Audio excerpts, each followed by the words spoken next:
Susubukan natin dito mga pare ko sa start dito sa isang 3-way switch.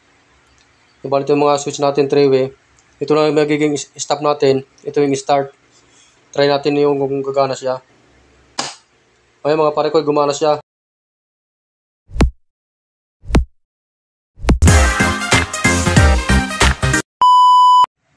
Magandang hapon mga pare ko.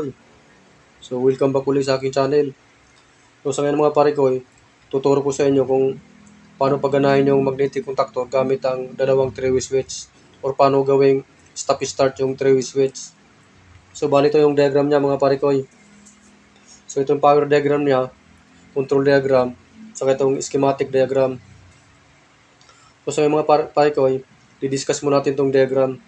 So bali ito yung power diagram niya. Ito yung line 1 natin, saka itong line 2. Tapos yung circuit breaker natin. Tapos ito yung magnetic contactor natin. Ito yung line 1 saka line 2. Saka ito yung load side ng magnetic contactor, line 1, line 2. Tapos ilaw. Ilaw muna gagamitin natin.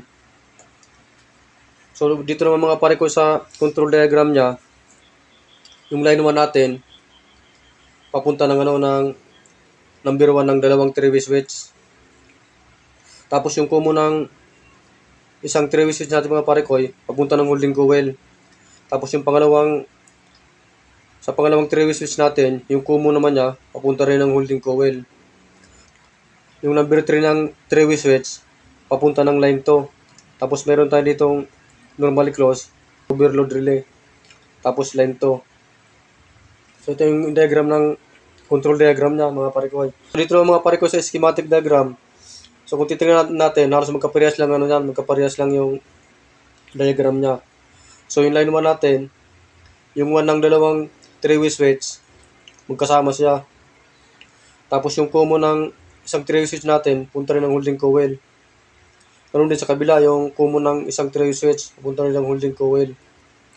Tapos yung number 3 natin mga pare ko, ito yung papunta ng line 2. Tapos meron tayo itong normally close, overload relay.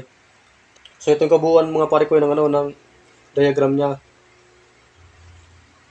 So sa ngayon, subukan natin mga pare ko kung gagana siya sa actual, kung paano siya mag-function. So bali ito na mga pare ko na wiringan ko na rin siya. Bali itong kabuuan ng natin, kasample natin. Ito yung breaker natin, ito yung contactor natin. So sa ngayon mga pare ko, wala tayong overload relay. Bali direct lang tayo sa magnetic contactor. Wala pa tayong budget pang bili ng overload relay.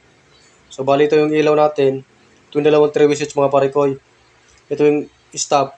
Ito yung magiging start natin. So ngayon subukan natin kung gagana tong magnetic contactor niya. So bali ito na yung wiring yung mga pare ko. Ito yung 1 saka 3 natin. Ito yung kulay itim. Ito yung 3 natin. Ito yung kulay itim. Ito yung pula. Ito yung line 2. Tapos dito naman mga pare ko, ito yung sa zero ng dalawang dalawang 3-way switch. Ito yung papunta ng holding coil. Bali niya mga pare ko, yung pula itim. Ito yung holding coil natin. Yung E1 saka ito, yan yung holding coil niya. So ito naman yung natin mga pare ko, yung power natin. Ito yung T1 saka T2. Iwan muna natin yung breaker para makita natin kung gagana siya.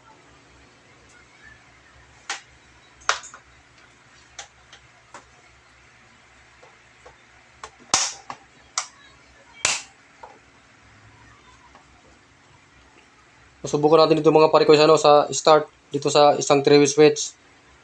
Ibalik yung mga switch natin 3-way. Ito na yung magiging stop natin. Ito yung start. Try natin yung kung gagana siya. Ayun mga pare ko, gumana siya. Kapumalo rin yung contactor natin. Subukan natin sa isang 3-way switch. Kung mamatay siya, ito yung magiging stop natin. Yan. Gumana rin siya mga pare ko. So ganito lang kadali mga pare ko, mag-wiring ng ganitong Ito pwede natin gamitin ito mga pare ko sakaling diba, wala tayong push button na stop start. Pwede tayo gumamit ng ganitong dalawang 3-way switch. So try ulit natin.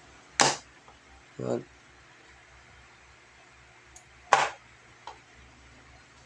So, ganun lang mga parikoy. Pagganahin yung kontaktor ng 3-way switch. So, yun lang. Salamat sa panonood.